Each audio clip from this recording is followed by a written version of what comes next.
what's up mga Lodi? So ito nga pala yung ating binago. Ito, yan, makikita nyo, tinaas natin to kasi masyadong mababa. Ito yung mga changes natin sa sa ating project tricycle. Yan, bumaba. Binawasan natin itong ilalim. Kung makikita nyo, tumaas to. Pinutulan natin to. Ayan, tumaas. So ganun yung itsura niya ngayon.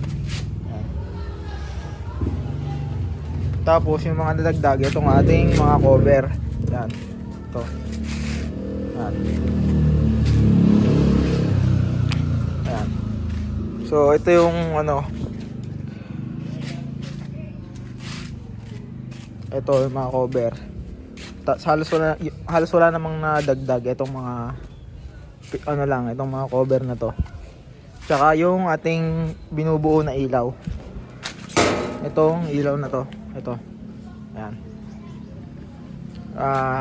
Problema, hindi yata na-check kung anong kulay niyan.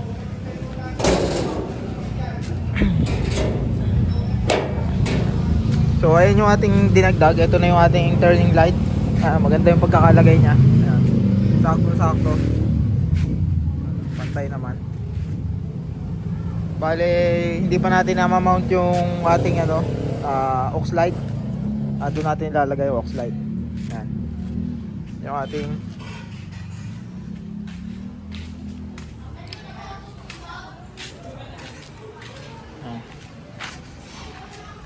ayun yung ating project tricycle.